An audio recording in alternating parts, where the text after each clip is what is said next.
Well, good morning, everyone, and thank you for joining us for our second webinar on supports for people with DD during the COVID-19 pandemic. This week, our topic is resources to access food during this crisis that we're going through. We have 4 speakers that are going to be talking about how you can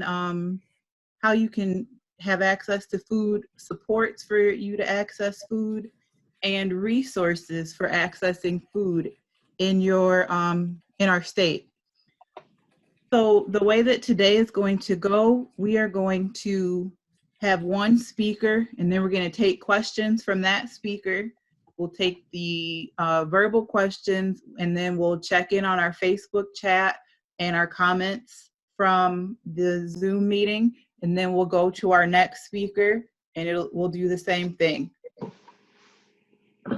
If you would like to turn on the closed caption feature, there's to the right of the CC button, there's an up arrow, and you can click on that up arrow, and it will, and click on show subtitles, and you will get the closed captions. At the end of our speakers, once everyone has had a chance to answer their questions, we will also open it up for people that are with us today to talk about any of the resources that are in your local communities, so that everyone that's on the call has a chance to hear about something that they might not know about. And there might be other people that are on with us. There might be other people on from your area, and so they'll get the benefit of knowing if there's anything in your area that has been working out for people with disabilities in terms of getting food and groceries. And so, without further ado, we will go ahead and get started. Our first speaker is Sarah Gravetti, the Chief Executive Officer of Disability Network of Michigan.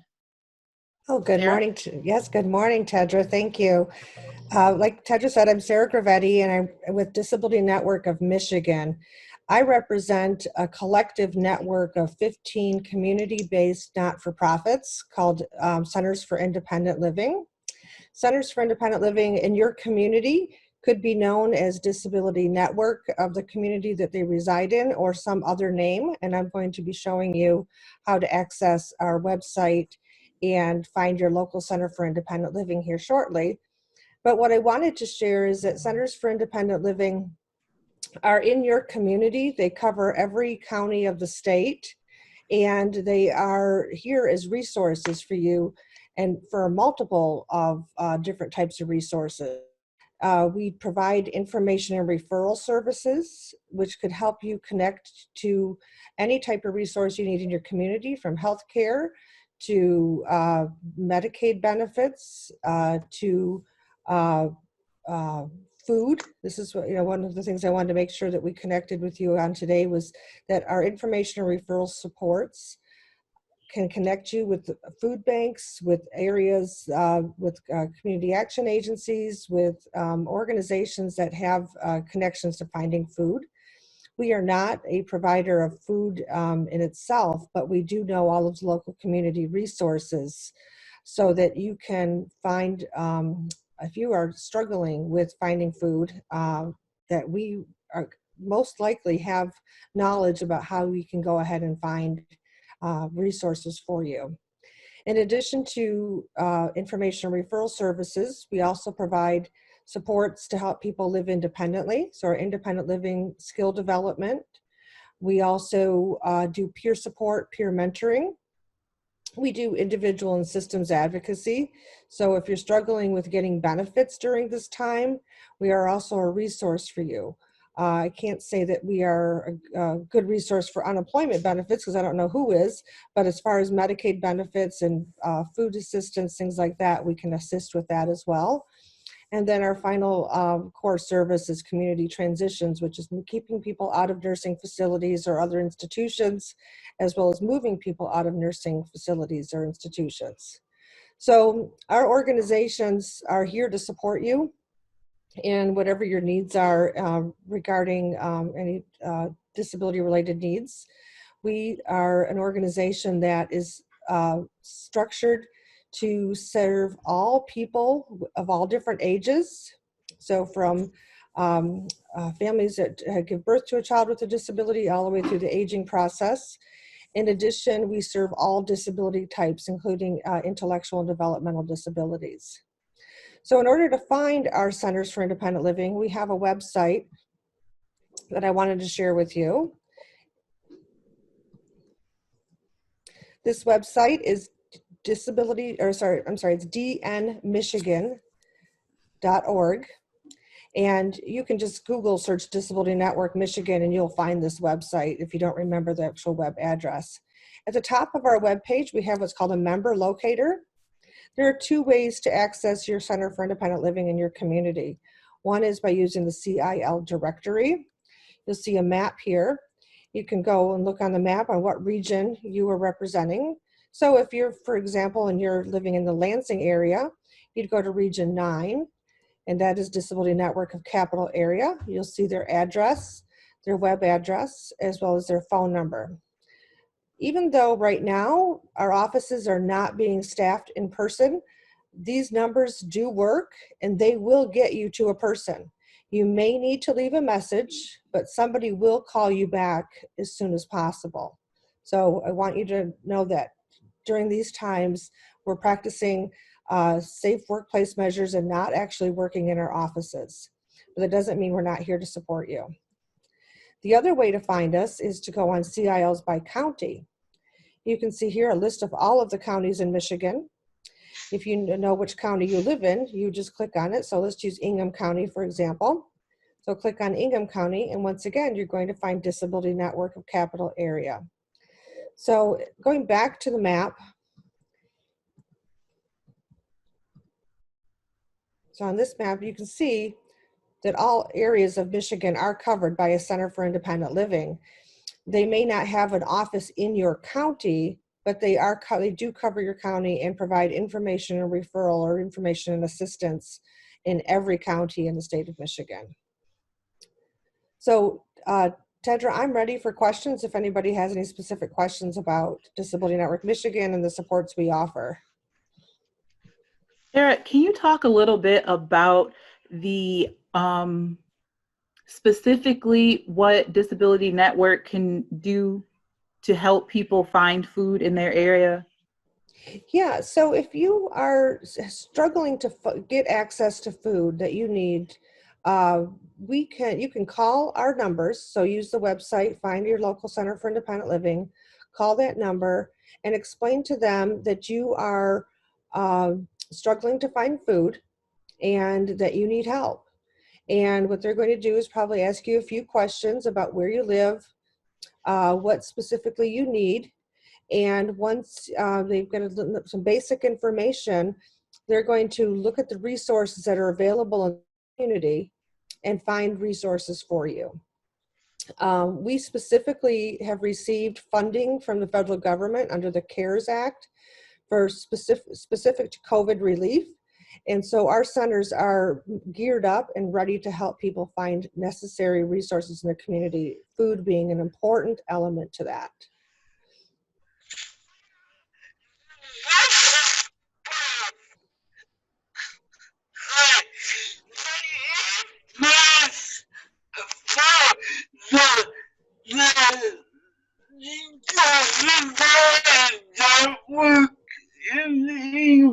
Carry on the website is what is wrong.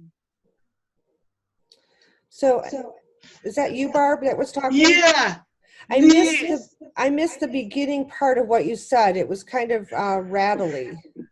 The address on the website for the Center for Independent Living Capital Area is wrong. They moved the animal home. You're right. Thanks, Barb. That's a good catch. I didn't update our website to reflect that. Thank you. I'll get that changed right away. I think it's that line of that home. I think that's the address. Yes, their address is wrong. Their phone number is correct, but their address is wrong. Yes. I will get that updated right away. Sarah, can you Okay. just repeat the comment? Yeah, the comment that Barb made was that the address I had for Disability Network Capital Area, which is the center that covers Ingham County, which is the example I used, actually has the wrong office address. They moved. And so although the phone number is correct, I need to get the address corrected and on our website. Yeah. Thanks, Barb. Good catch. Okay. Good to see you. Good to see you as Sarah. well.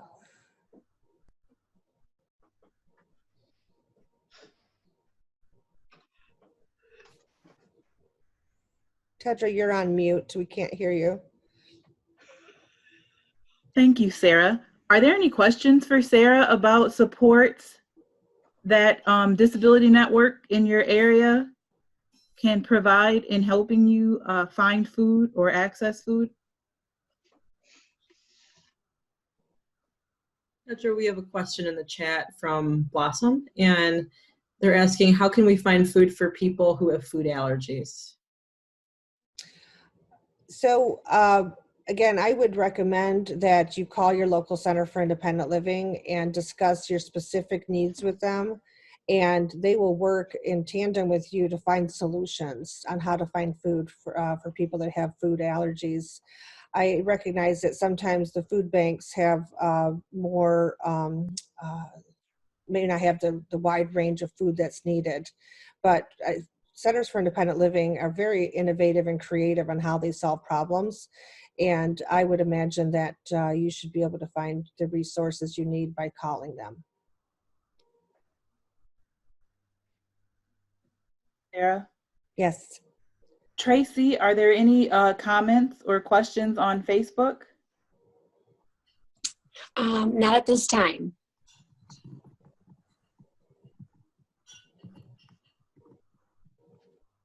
Well, thank you, Sarah. Thank you. And I'm staying on, so if there's questions that emerge, I'll be available for questions later. Thank you. We'll do questions for everyone again at the end. All right. For Thank all you. of our speakers. Thank you. There's another question in the chat, Sarah. Oh, the question was, did all the CIOs receive the CARES Act food boxes? So our centers did not receive food boxes per se. They received funding to make sure that they had adequate resources to help consumers in their community that have disabilities, that qualify for services, to be able to help them out to find resources for food. So Sarah, what kinds of programs are people doing? Like, how are they doing those things? How is that really being implemented at the CIO level? The support for COVID related needs? Mm-hmm. You know, that's a great question. And unfortunately, I probably don't have a solid enough answer for you today. I would in the next couple of weeks if you want to circle back on this. Our centers just received their funding late last. And so, so they received their funding, and now they're receiving technical guidance on how they can use those funds.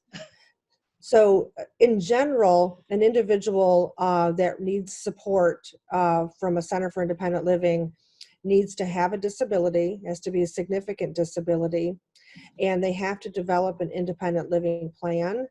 And so in order for us to support the consumers that need assistance with food, we actually have to develop plans with them. I know it may seem like an added step. However, that is the federal guidance regarding CARES Act. That doesn't mean, though, that you can't call up our information or referral services and just ask for resources for food. But if you need us more specifically to send or spend significant time with you to help you secure food, then we need to develop an independent living plan. So are they making plans with new people? Yes. new- Yep. Okay. Yes. So this would be somebody that's impacted by COVID, somebody that has medical conditions that make them at a higher risk for COVID. So if you are, even for example, if the stay-at-home order has been lifted, people that have more of a compromised health condition may not be going out. And so isolation is going to continue for some people. And so making sure that you use your Center for Independent Living to call and talk about all of the needs that you have, not just food related, but just all of the needs you have. Are you, connecting, with people out in the community through technology? Do you need to help finding technology? What are you doing to prevent depression from social isolation?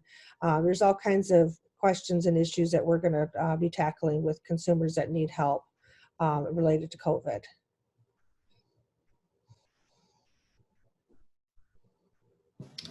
Tedra, we have a question from Angela Martin from DDI in the chat. And she asks, how is independent living plan defined? The word independent has so many definitions. Right.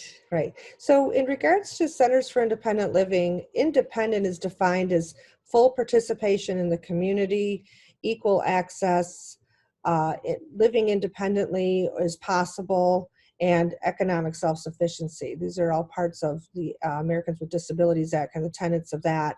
And so independent is defined in that way in regards to independent living plans.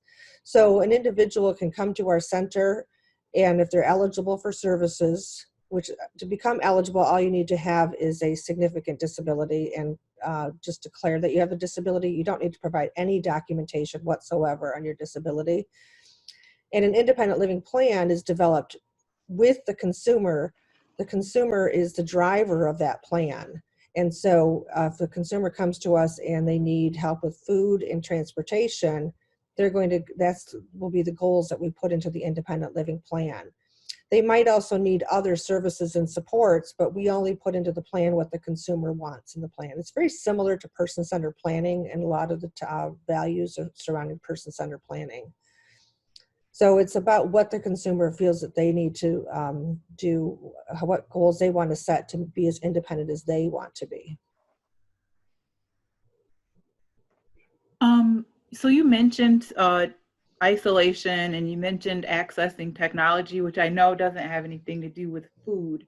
But if someone wanted to be able to use technology or to obtain some kind of technology, would someone from the Center for Independent Living be able to help them learn how to use it? Yes, so we partner with Michigan Disability Rights Coalition, which is the recipient of the Assistive Technology Program grant in Michigan.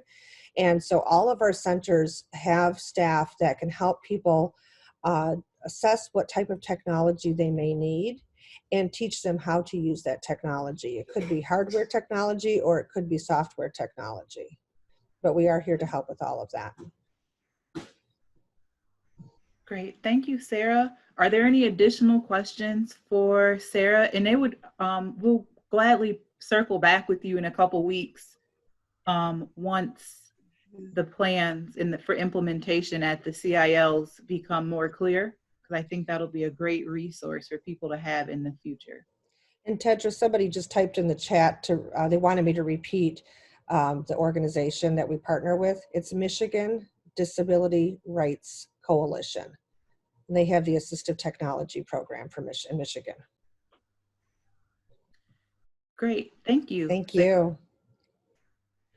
Our next speaker is Sherry King. Sherry works for Aging and Adult Services Administration for the Michigan Department of Health and Human Services, and she is going to talk with us about resources for caregivers and people with disabilities over the age of 55. Sherry. Thank you. Yes, our network we're a lot like what Sarah talked about, only for persons who are 60 and over, or caregivers who are 55 and over. We have 16 area agencies on aging that cover the entire state. The smallest is the Detroit Area Agency on Aging, which covers Detroit, Highland Park, Hamtramck, Harper Woods, and the Grosse Pointes.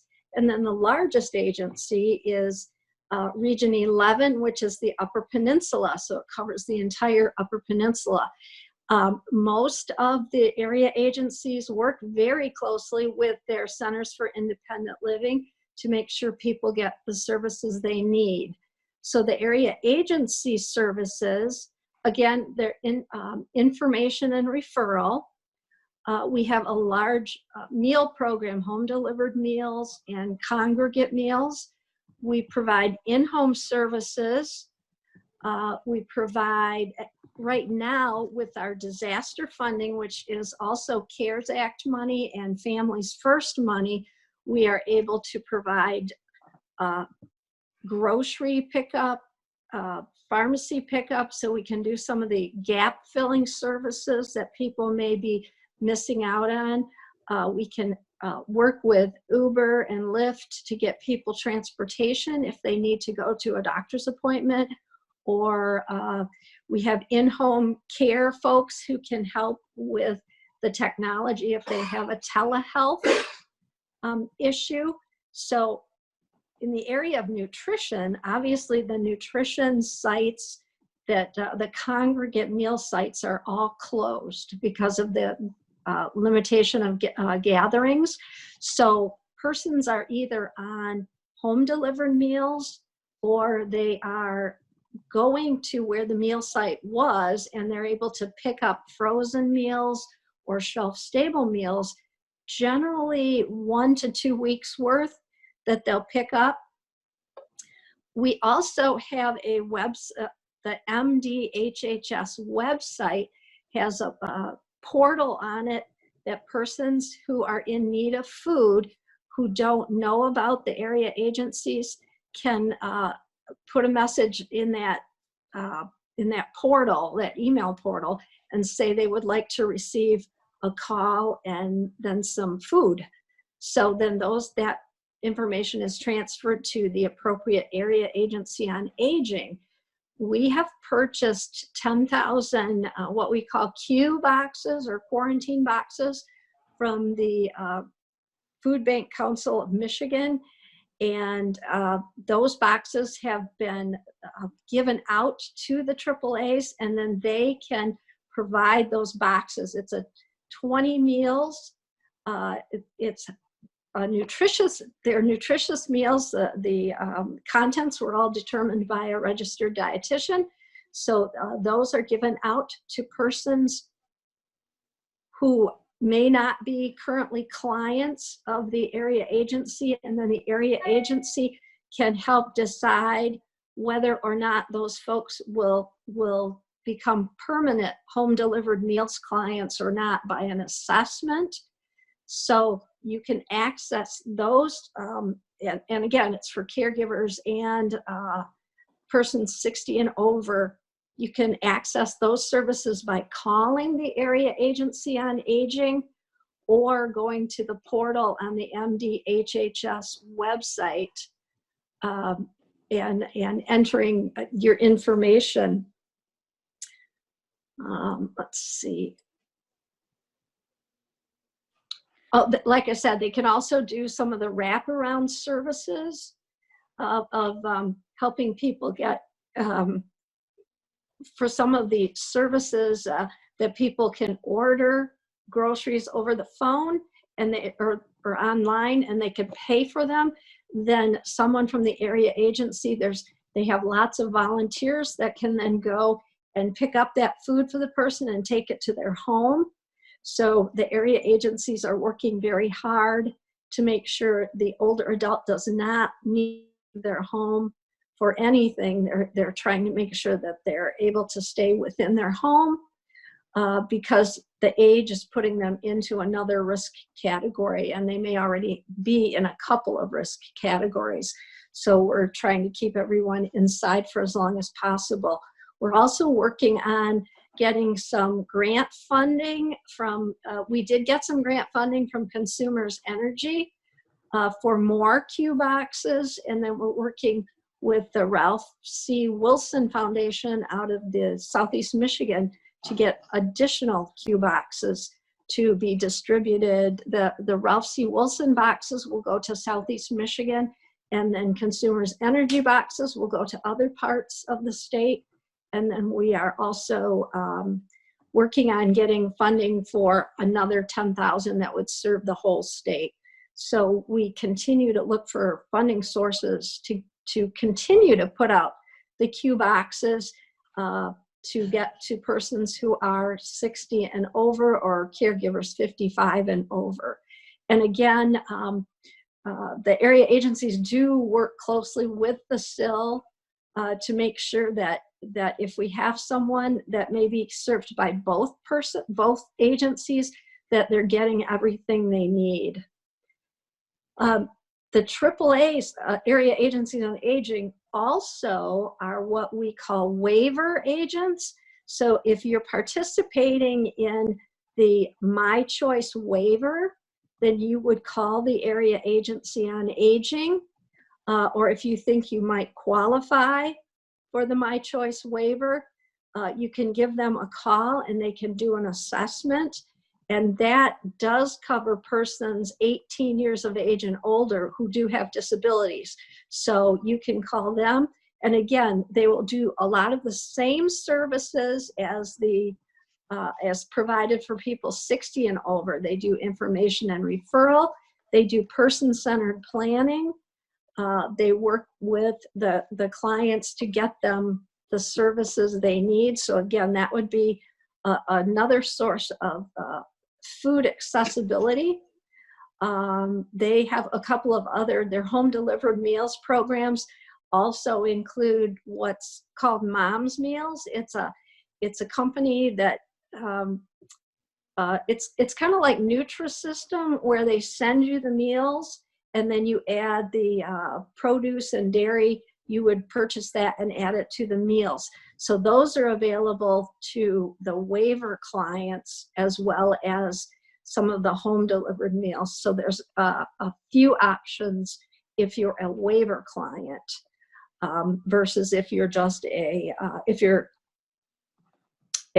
person who's using the area agency services because you're 60 and over. So there's a little bit of differences. However, with the disaster funding, the Administration for Community Living, which is the federal agency, has given us a lot of waivers. So we are able to provide more services and gap filling services than we were before. So if I'm available to take questions, if anyone has any specific questions. Sherry, I have a question. What is the definition of caregiver? Anyone who is taking care of someone, person who's taking care of a friend or family member who has a chronic illness or a disability. Thank you.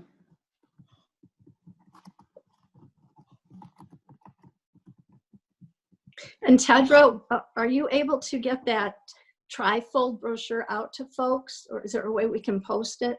We will post it. We'll post a link to it on our Facebook, and we will also send it out with the notes. And I also just typed the website for AASA. Oh, great. In the chat for folks.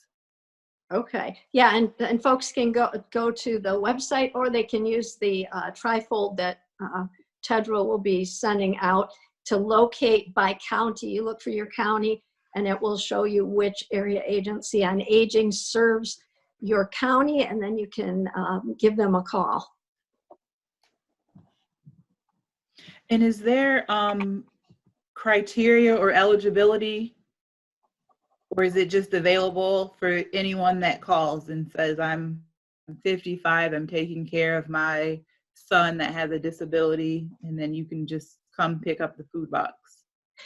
that 60 and older or 55 and older, and thank you for mentioning that. We do also serve Kinship Care, which is persons 55 and older who are taking care of a relative 18 years of age and younger. So like grandparents raising grandchildren. So yes, we do not ask for any kind of documentation, just like Sarah mentioned.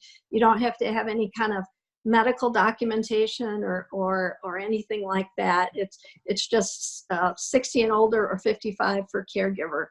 And that will be done by just asking your age. So there's no proof, and anyone 60 years of age or older can contact the area agency. So if anyone on the call has friends who they know are older, who may be just not knowing where to call or who to contact, they can go ahead and contact the area agency on aging. I have one more question. So you mentioned grocery pickup was available at the area agencies on aging. Yes. How does that work? If a client contacts, for example, I'm going to use Kroger because they're in our area. The program where you order your groceries online and you pay for them, then what the area agency will do is have a volunteer, and all the volunteers are background checked and they have to go through training. So the volunteer could then go to the grocery store or the pharmacy and pick up those groceries or the pharmacy items or personal items for the person and then take them to their home. Now I do understand, and Anna will probably get into this, but I understand that Walmart also will take the bridge cards for grocery pickup. But right now they're the only agent, at least as of a couple weeks ago, they were the only agency that was, or the only retailer that was doing that with the bridge card. But if a person can pay for their groceries with a credit card, then the area agency can help them get those groceries from the store to the home. Okay, thank you. So I'm opening the floor now for questions for Sherry. We have a question from the chat from Connie, and they're asking, is there a specific training program for the volunteers? Yes, each of the area agencies has their own training programs for the volunteers. They're done in a variety of different ways.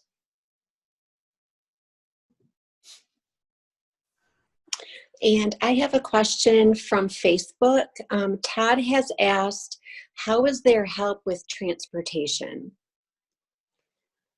Again, each of the area agencies has a different protocol or way they do transportation, but they do all offer transportation services. So the person would just need to call the area agency and request transportation services, and then the AAA would work with them to find an appropriate service.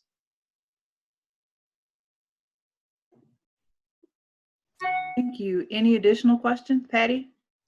Yes, we have a question from Melissa asking what the qualifications of kinship care are. It would be a family member taking care of another family member who is 18 years of age or less. So a grandparent raising a grandchild, an aunt or uncle raising a niece or nephew.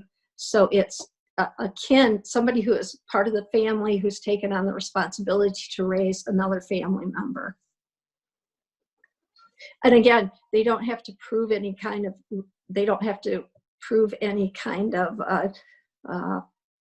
adoptive or a genetic relationship with that person.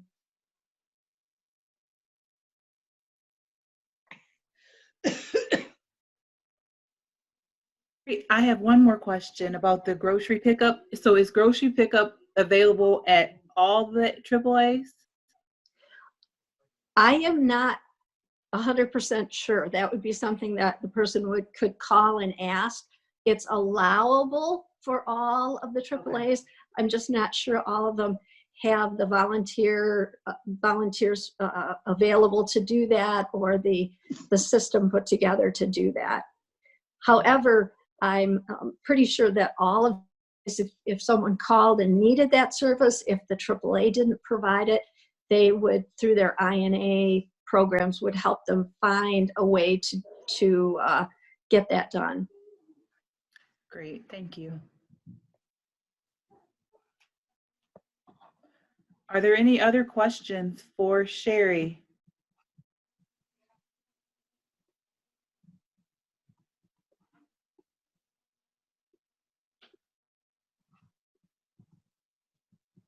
Great, thank you, Sherry. Yes. Our next speaker, it's two people that are going to be speaking kind of together, Dawn Opal and Anna. Dawn, have you joined us? Yes, I have. Good morning, everyone. There you are. Hi. Hi. And So Anna, I know, is in here as well.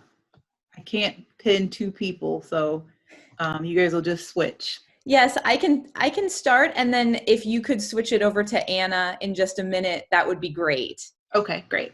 Thank you. So my name is Dawn Opal, and I work at the Food Bank Council of Michigan. And the Food Bank Council of Michigan is the trade association that coordinates support and advocacy for all of the Feeding America food banks in the state of Michigan. So I'm going to talk a little bit about what food banks and pantries can do for you. And then I'm going to turn it over to Anna Almanza, our SNAP outreach coordinator, and she's going to talk about more specifically about DHHS and SNAP, but she can talk about lots of other programs and services. She advises clients on a daily basis to locate food and other services in your service area. So I'll start by talking about food banks and pantries, and also about other places where you can receive food in your community. And if you have any questions, just feel free to just continue to put them in the chat. I'm going to share my screen to start with. I think I can do that.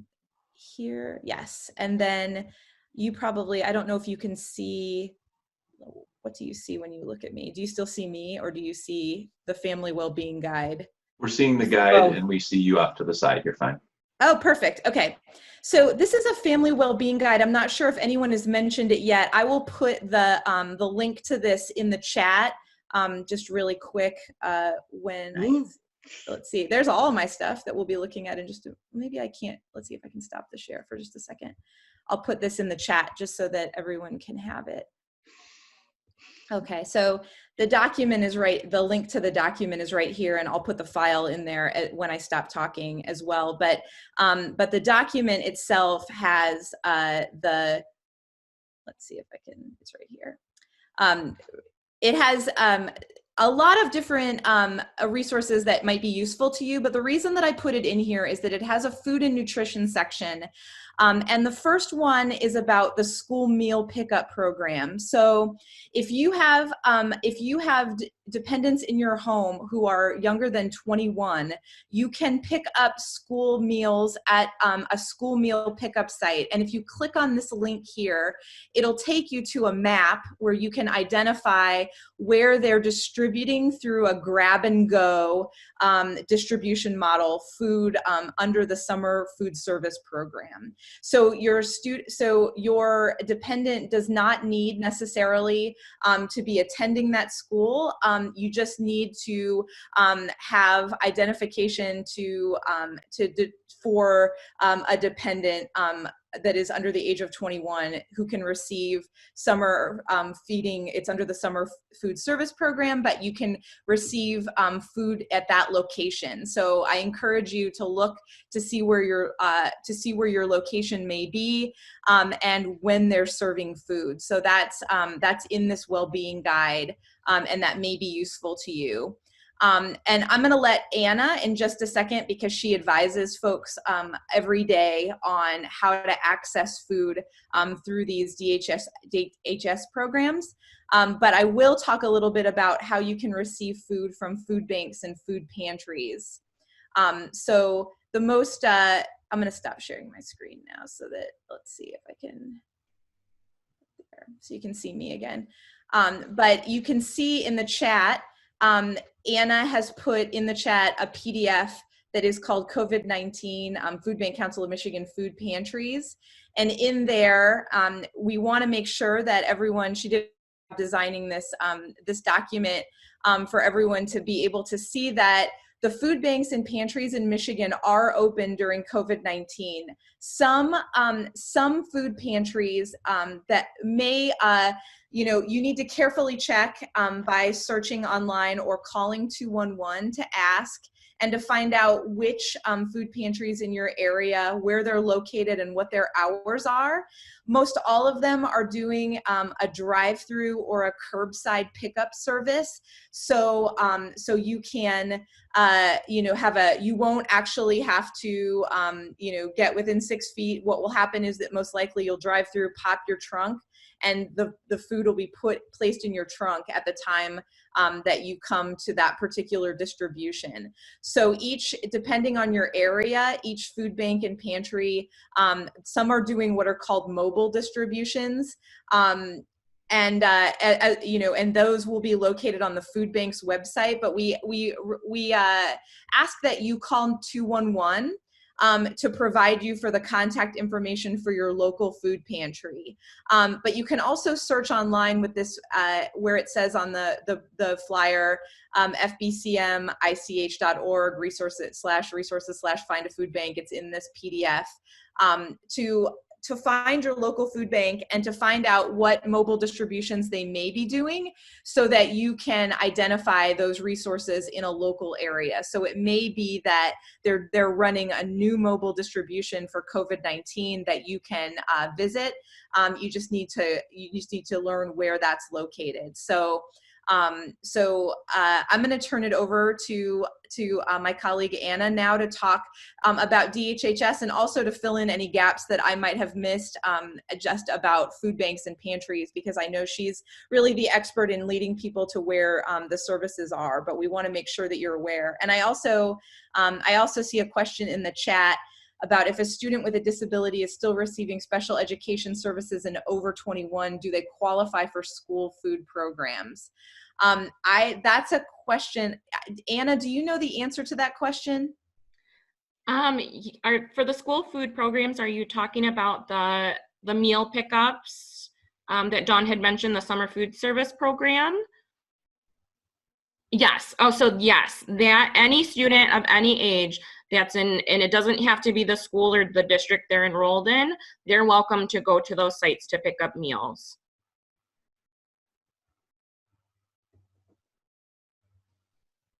Hi.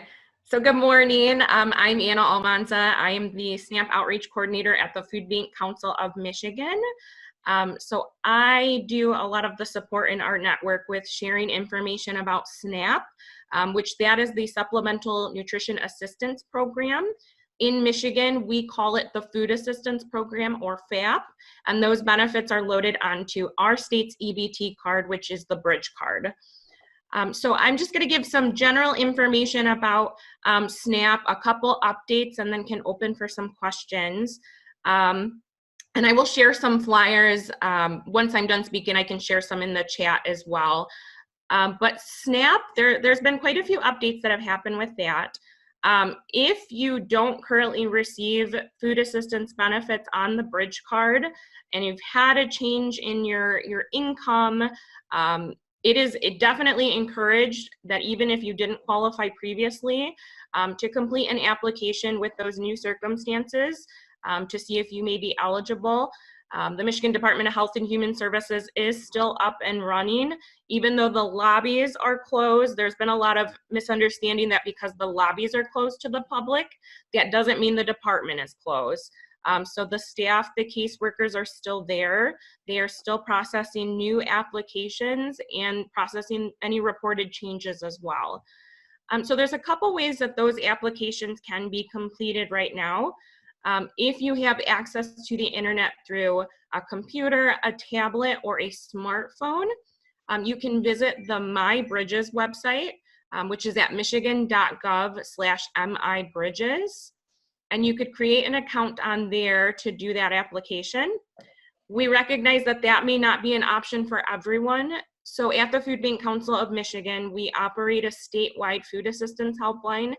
Anyone in Michigan that needs some help doing that application, we can do that application with you over the phone. And that helpline is at 1-888-544-8773.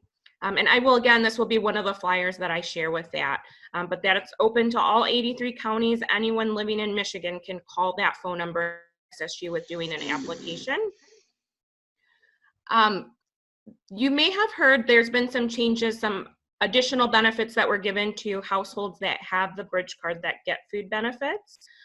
So for March and April, USDA, since SNAP is a federal program, they had allowed the Michigan Department of Health and Human Services to issue some additional benefits for the months of March and April. So that was for households that were not currently receiving the maximum amount of benefits for their household size. They received an extra amount to bump them up to the maximum amount of benefits for those months. So we're waiting to see what will happen with May. We're hoping and anticipating that that may be an option, but we haven't heard announcements on that yet. So once we have that, we'll be sharing that information as well. But that's been very helpful for many households in Michigan to receive those additional benefits during these times of uncertainty. The newest update in terms of SNAP is there is a new program that USDA has offered to states called the Pandemic EBT program. So Michigan was actually the first state that was awarded the permission to do this program. We were really ahead of the game. The Pandemic EBT program is designed to replace the school meals that were lost while kids are at home and not in place in school. So this program is any student that was eligible or received free or reduced school meals is eligible and will be receiving the Pandemic EBT benefits. So that's going to work a little bit differently for different households. So households that were already receiving food assistance benefits on the bridge card, those benefits are being loaded onto their bridge card right now. So it's $193.80 is the first amount that's loaded on the bridge card for each eligible student. So for every child in that household that received free or reduced cost meals, they're going to receive those extra benefits. For households that don't currently receive food assistance benefits on the bridge card, you're still eligible and your child will be receiving these benefits as well. How that worked is the Michigan Department of Education took the information on all of the eligible students and provided that to the Michigan Department of Health and Human Services. Once MDHHS got that information, they were able to figure out where cards would need to be mailed to, EBT cards for each of these eligible students. Those cards just started to be mailed this week and will continue to be mailed through mid-May. So I know that there's been some worry. Some have received that, some haven't. They're still coming. They're being mailed in batches on a daily basis. They may look a little bit different than the bridge card, but all of the vendors have seen the picture of what this EBT card looks like and know that it is a real card and can be used. So that will be mailed to the address that the school had on file. It'll be one card per household. It'll come in the name of the oldest child, but it's intended for the parent or guardian to use to shop, and the child does not need to be present to use that. So I know that that was kind of a lot of information all at once. One thing that I do expect probably would be a question is, students in special education that are over the age of 18 to 26, and if they received free or reduced lunch or meals when they were in school, yes, they are eligible. So these benefits were being issued in a couple different groups. The first group benefits was going out initially to students in kindergarten through 12th grade. So traditionally, we think the students ages 5 to 18. Then the benefits are being sent out to students ages 19 to 26 that are enrolled in special education programs, but also eligible for those free or reduced meals. So those benefits are coming to your households as well. And the program also is opened up to the young early education students as well. So that's under the age of 5, thinking programs like Head Start or the Great Start Readiness Program. Those students, if they received or were eligible for free or reduced meals, they will be receiving those cards and benefits as well. And those should be arrive for all of the groups by mid-May. Are there any questions so far? I think I maybe see a few in the chat.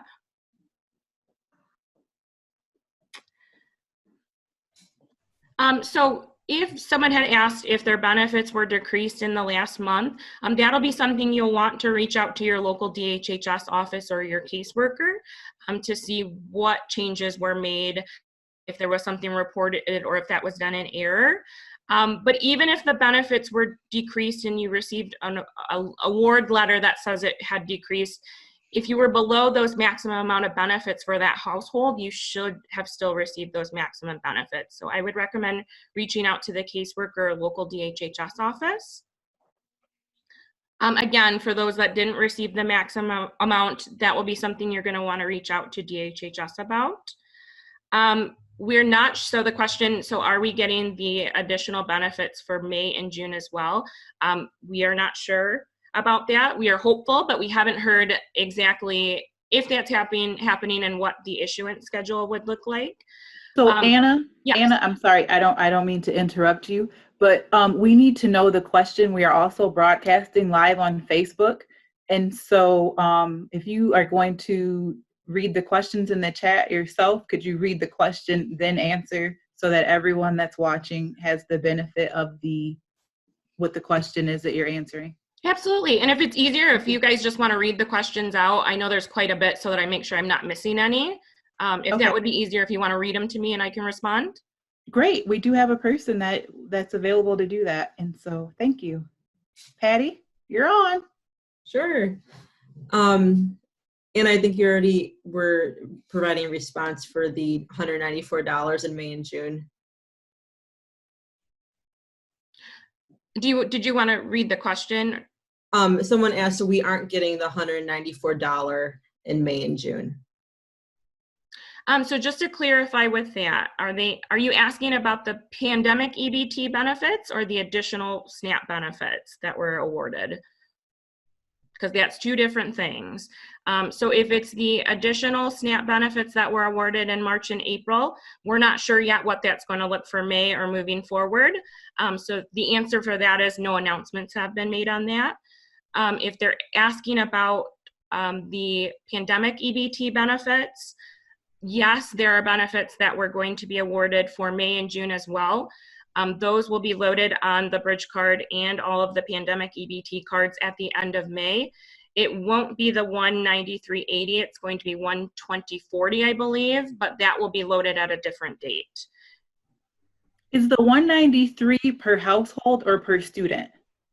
It is per eligible student. Okay. And then we have another question asking, did you indicate that an ID is needed to access the summer food program? And if so, is the ID from the parent or for the student? An ID should not be asked for that. And a student doesn't have to be with the parent. It's just a parent or a guardian that's looking to pick up meals for their student. So they shouldn't be asked to provide, the child shouldn't have to be there to prove that they're a student there. It's open to anyone. You don't have to be a student at that school or that district necessarily. These meals are offered to any student in the state of Michigan that needs to access that. Great, thanks. And we have another question asking, do you have something in writing that discusses the $193.80 that can be shared with eligible families and students? Yes, there is a flyer that we shared with that.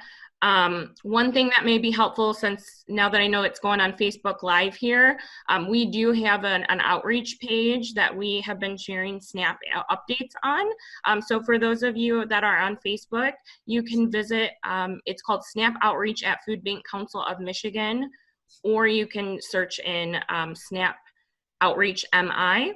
But there is a flyer in there, and then after I'm done answering the questions, I'd be happy to load those into the chat for people as well. But yes, there is a flyer.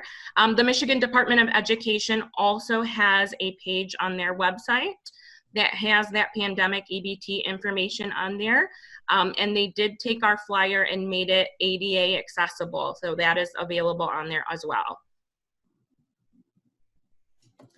Great. And then one last question we have. What if the child is on Head Start waiting list? Are they still eligible for the money? That I would have to find the answer on. If they were not currently enrolled as a student in the program, I'm not sure that they would be receiving those benefits. So these pandemic EBT benefits are going to students that were enrolled in a school and were eligible to receive those free or reduced meals. So if they were not on the wait-in list and not technically considered enrolled, I'm not sure about that. I would have to ask DHHS to clarify that. And then we have another question that just came in asking, how long do we get food stamps during the pandemic? As long as it lasts? So is this asking about just the regular SNAP benefits food assistance or pandemic EBT? So if it's just the regular food assistance benefit SNAP, for as long as you are eligible, your income and you're eligible for that, you can continue to receive those benefits. If something were to change, say you went back to work and your income took you above the requirements for SNAP, you'd have to report that. And at that time, if it took you above, you would no longer receive the benefits. But for as long as you're eligible and you meet the income requirements, you absolutely can continue to receive those benefits. Anna, we heard at the council office that there was talk of a pilot program happening in Detroit that had to do with SNAP recipients and getting grocery pickup or delivery with their EBT cards. Do you know anything about that? I actually believe that's something Dawn has been working with Gleaners on. So Gleaners is our food bank there, and serves Southeast Michigan, and that's a project she's been working on. So I'll let her take that one. Sure. So what I know about that is that we are working very hard to try to get the ability to use SNAP and EBT cards to pay for home delivered groceries. And I believe that we are a few weeks away from receiving the appropriate waiver from the federal government that would allow us to do that.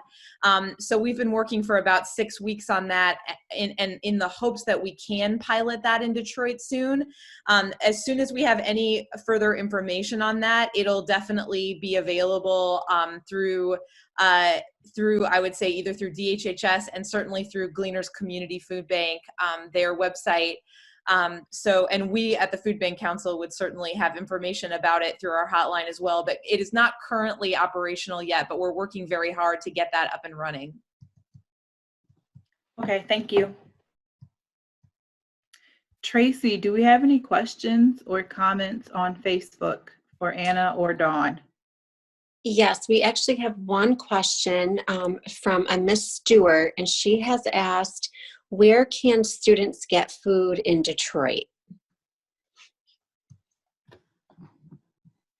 So this is Dawn again, and I would say that if you can access that flyer that I put in the chat, I guess it's someone on Facebook Live, so we'll go over and put the link to the map for summer feeding in the Facebook space as well, so that you can search the map and you can zoom all the way in on your neighborhood in Detroit to find where there is pickup, grab and go food for under the summer feeding program. Patty, do you want to, I think there was another comment or question that just came through the chat that appeared, I think Yes, we have a comment from Angela saying, I think many PWDs are getting the very minimum of food stamp benefits, $16. With the COVID-19 enhancement of benefits, the additional funds have provided a benefit amount that can actually help and meet food needs. It is incredibly difficult to eat on $16 per month or $4 per week. And then PWD is people or person with disability. So individuals that normally receive the minimum amount of $16 per month, they should have received the additional food assistance benefits for the month of March and April related to the COVID-19 emergency. So that should have bumped them up to 194 for a household of one. Again, we're waiting to see what that's going to look like for May and moving forward for the months that the emergency order is still in place. But we expect that there will be some benefits, additional benefits there in the future while the emergency order is still in place. We just don't have the specific information at this time. It hasn't been announced by DHHS yet. Then we have two more questions coming in on the chat. And the first one is, what are the challenges for food banks and Fbcm keeping supplies available for the community? And how can this? Sure, so I can speak to that. Obviously, just like you're experiencing at your local grocery store, the food supply chain has been disrupted during COVID-19 to some degree, and so we've had to work hard to keep our supplies sourced. And we're also, obviously experiencing changes in our volunteer workforce with COVID-19 and have worked to deploy the National Guard to pack boxes for us. So those are some of the challenges that we've experienced. In terms of how this can be helped, for those who are interested in donating to our virtual food drive, you can go to michiganvirtualfooddrive.org and donate to the virtual food drive. So I believe that Sherry King was talking about the program for seniors to home deliver boxes to their homes. And I can also put that link in the chat, but that's one of the ways that we're asking for support right now, especially in a time where, we want folks to stay safe and stay home. So, so we're really relying on virtual donations through the website. We have another question asking, how can one look at the deposits on their Michigan Bridges card? So for those that have those active benefits, if you have a MyBridges account or if a caregiver is responsible for managing that account, that information is accessible in that MyBridges account there. They also can call the number that is on the back of the bridge card. I'll post that right here. That's always going to have real-time updated information on how many benefits are on that card at that time. And I will note with that, just another note, I know we get a lot of questions from clients about the Fresh EBT app that some people do use to manage their benefits. And that is a great resource, but I will say that it's not run by the Michigan Department of Health and Human Services. It's run by a third party. So sometimes information may take longer to get to that app than it would if you were accessing the information through MyBridges or the EBT customer service number that I added to the chat. For people using the Fresh EBT app, Anna, do you know anything about the technology partnership that was going to be sending some kind of tablet or Chromebook to some of the recipients? They had a large donation. Whoever runs the Fresh EBT app, they got a large donation in a partnership with one of the tech companies in California. And if you were using the Fresh EBT app, you were eligible to receive one of the devices. I have heard that. I've had some clients that have asked that on our Facebook SNAP outreach page, but because it's from a third party and not from the Michigan Department of Health and Human Services, we don't really have anything to do with that. Neither does DHHS. Okay. So they were the ones that, I believe it was at random that they were selecting the recipients or the winners for that, but I don't have any information specifically on that since it's run by the organization that does Fresh EBT. Great, thank you. Looks like there's some more activity in the chat. I'm not sure if it's questions or comments or. We have someone ask, did all SNAP recipients get the additional funding or just students? Many of our Michigan Choice Waiver clients are only receiving $16. So the additional benefits and the pandemic EBT benefits for students are two separate things. So there are some households that receive both since they're two different programs. The additional benefits that were awarded in March and April, that went to any household that was receiving below the maximum amount of benefits for their household size. So if they were someone that received the $16, which is the minimum, yes, they should have received that amount. If the household was already at their maximum amount for the household size, those would have been the households that did not see an increase. But anyone that was below, yes, should have received additional benefits to take them up to the maximum. There's a question, Anna, about how do we get a box of food? And that might be referring to the food boxes that Sherry referenced when she was speaking. So this is Dawn. I can respond to that. So the box of food for seniors that are over 60 years old, that is through the area offices on aging. And so you would need to call your local area office on aging to have delivery to a senior. For a box of food that is coming through a mobile food distribution from a food bank, you need to identify your local food bank, and that's the flyer that that Anna put in the chat earlier, to call 211 and to identify where your local pantry or a mobile distribution from your regional food bank would take place. So most everyone is doing boxes right now because it's a way to have touchless, like no contact, to receive food from food banks and pantries. So it's really just locating in your service area who is the right or where is the right place. So 211 can assist you with that, and also looking at the website of your regional food bank. And would those boxes, Dawn, be the same boxes, the 20 shelf-stable meals that Sherry referenced, or are they different boxes? They're different. So some of them may look just like that. It depends on what mobile distribution and what food they're using that day. So at the pantries, it'll look different, most likely, but they may look the same. Those quarantine boxes are being used in certain areas for food banks' mobile distributions.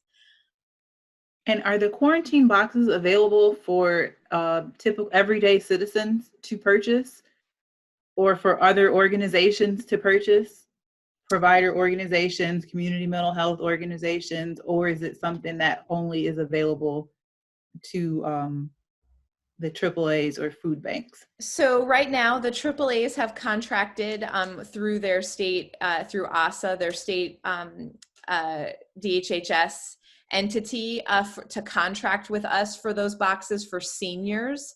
We have, but we're working with the state for other potential, community mental health has been one that's called a lot. But if you are an agency that has a need, I encourage you to either call us at the Food Bank Council or to talk to your state, to talk to DHHS about the possibility of contracting with our food banks for those needs. Okay, thank you. We have one more question in the chat asking, what if the mobile food bank doesn't reach an area? What information is needed from those who go to the mobile food bank? Is it first come, first serve? So the last question first, is it first come, first serve at a mobile food distribution? Yes, it is. And those have recently been often drive-through models, so cars line up. And yes, that has been how that's worked. I would encourage you, mobile distributions don't occur everywhere, but that's where 211 and identifying which pantry in your area may be open, and most are. There's very, very few, if any, that are closed right now. So it's really identifying who's distributing food in your area right now, locating those hours and getting there. The mobile food distributions look a little bit different depending on the region. So it's really just locating the right pantry to serve that client. And I would add one more thing to that is the food banks have reported they're seeing a ton of traffic to those mobile distributions, sometimes so much that they're having to turn people away. Whereas, like Dawn had mentioned, there's many in-house pantries at agencies that have food many other days of the week that are much more accessible on a regular basis, that we hate for people to be turned away from just going to mobiles and maybe them not having enough for the need there, when there are pantries all over the state that are fully stocked with food that aren't seeing as much traffic as they're there and they're able to serve, because there's been the misunderstanding that they're closed, and many are still open, like Dawn said. We have another question in our chat asking, are quarantine boxes available to seniors who live in adult foster care homes? Yes, again, I would encourage anyone interested, either working at the adult foster care home or a client, to contact their regional area office on aging for that. But yes, if you are over 60 and there are no other feeding programs that are available to that client, they should be able to receive a quarantine box. So the quarantine boxes would be a last resort for someone in an AFC? Yeah, I think, again, it's very dependent on, like, context dependent on that particular AAA and what the demand has been for that AAA. So I would really encourage that person to call. There have been some residential facilities that have worked directly with the state for feeding needs, and there have been several different options that have been deployed. So it depends on the part of the state, what the need is, if it's a single person or if it's multiple people. And so I just encourage them to always call their AAA if it's a senior, and then again to work with state DHHS liaisons to identify that need, because those are filtering up to us through different channels through DHHS. Remedy is for that particular home and that particular set of circumstances. Great, thank you. Are there any more questions for any of our panelists? Tracy, are there any more questions or comments on Facebook? Not at this time. There is actually one question. So for those who have joined by Facebook and are not on the actual webinar, will the chat be available for individuals to see? Yes, we will link all the resources on our Facebook page from today. All of the information that was shared in the chat, will get it linked, and so we can get it out to people on social media. Okay, well, last call for questions. I would like to say thank you very much to all 4 of our panelists today. You guys all shared very valuable information that is going to be really helpful for a lot of people. And we will definitely be coming back to Sarah Gravetti in the coming weeks once those implementation plans shape up at the CILs. So Sarah, you can just be anticipating my email for our next, for another one of these. And thank you to everyone that called in or watched us live on Facebook. We really appreciate it. And we will make sure that we get the notes and resources from today out to everyone. Thank you. Have a great day. Thank you.